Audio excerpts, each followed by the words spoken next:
It's the Agribusiness Report. I'm Tony St. James, and we're joined today by the Honorable August Pfluger, who represents the 11th Congressional District of Texas. Great to see you. Well, Tony, good to see you. Thank you so much for having me. Okay, so are you kind of settling in, finding all the tunnels, the ways to move around between buildings? I mean, you've been here almost 2 years, right? I have. It's gone fast, and we can find our way, but we're still surprised every day by the shenanigans that are going on a daily basis. Well, and maybe that's a good place to go ahead and start, because when you came into office, the landscape of energy looked a lot different than the landscape looks today. What are you watching on that front? Well, you're right. I mean, in 2019, 2020, we were energy dominant. We had the resources, we were using the resources, we were strengthening our economy, and we were making it easy for the American family to go about their daily lives, to go about their business, to succeed in all the areas that they wanted to succeed, and to live the American dream. And now here we are, and we have the President of the United States going to Saudi Arabia to ask OPEC for more oil and gas when we have it right here. And American families in some states are paying up to $8 a gallon. Every family is making financial decisions right now that could be avoided. And they could be avoided with better policies that allowed us to unleash the potential that my district, the Permian Basin, provides, which is the energy security, not just for our country, but for other countries. I'm so glad you mentioned that, because some might hear the Permian Basin and not really know what that is. So when we talk about energy and your district, how do you describe that? It's an amazing district that has revolutionized the way that energy is delivered throughout the United States and the rest of the world. The shale revolution that began 15 plus years ago, but really in the last 10 years took off, was able to produce energy at an affordable rate for Americans, was able to take advantage of the security. This area that I represent in West Texas is the largest secure supply of energy in the world. And to me, as a former military officer, somebody who lived, worked, deployed, and fought all over the globe, it's a national security issue. And so to see the president turning his back on the resource that we have to ask other countries to provide what we can do and to make us more dependent on China and Russia it's just unthinkable at this point in time. And every American is suffering because of it. The inflationary pressures that we see today are a direct result of the president asking others to do what we can do right here.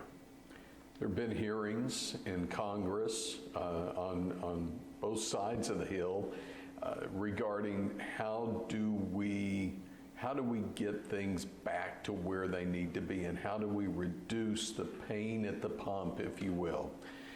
For those who might not understand, I think your perspective is probably much different than someone who's not in a district that has as much energy. But how do you describe how we ended up where we are today?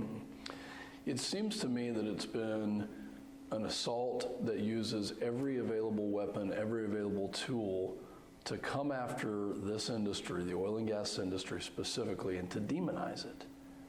And the assault, it really started, I believe, with this ESG movement, the environmental, social, and governance movement that, the corporate world is looking after, but makes it very, very difficult for people in this industry to do the kinds of things that they need to do to have a successful business, because they can't get access to capital, to the much needed capital that they need to invest, to reinvest, to grow. And now that has impacted us at the pump, because when you're flourishing and those supply and demand forces are working in harmony, then you'll have some upswings, you may have some downswings, people are used to that. But the difference today is not only are they using access to capital, but they're also using other tools such as endangered species, such as the threat of more restrictions and more regulations that really cause people to think about investing in this particular industry. And I'm going to tell you that my belief is that the energy industry and all pieces of it underpin our economy.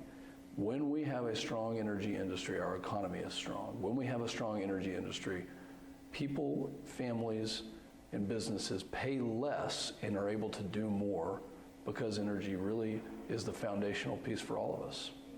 You mentioned the Endangered Species Act, ESA. Your district also knows firsthand how that works with the lesser prairie chicken.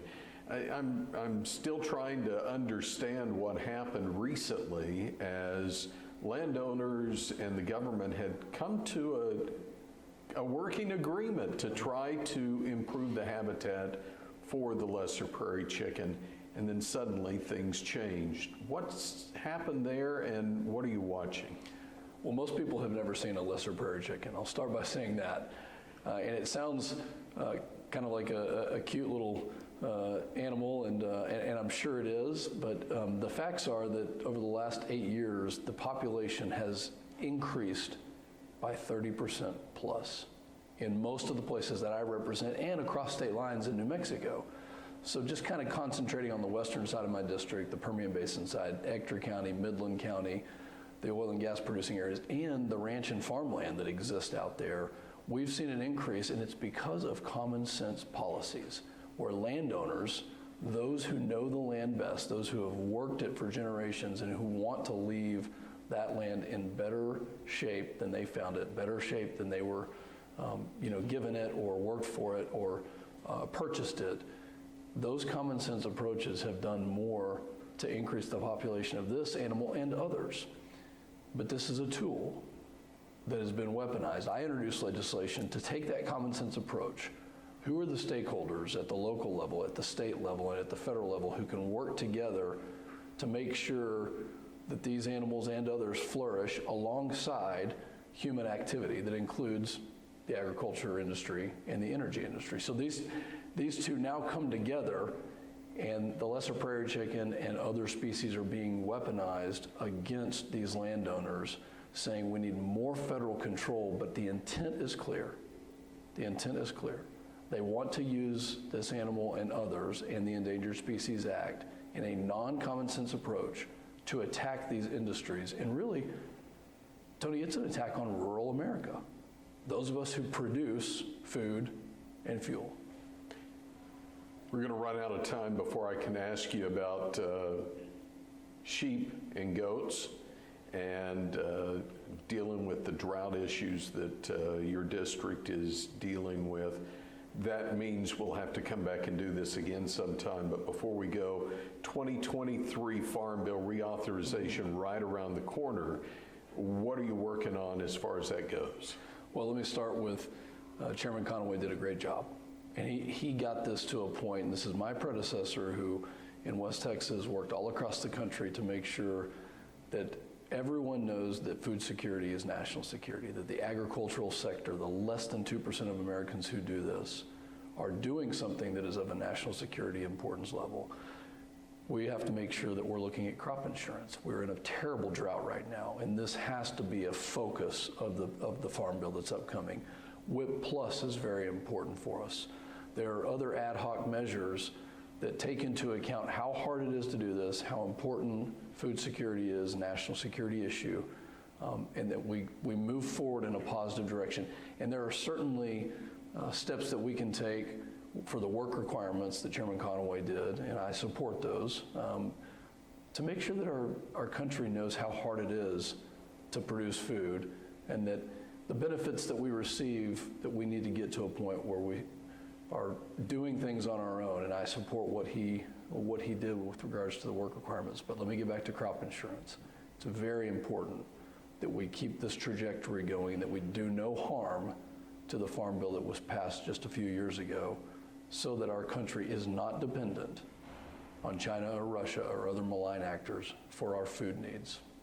Again, it's the Honorable August Pfluger, who represents the 11th Congressional District of Texas, on today's Agribusiness Report.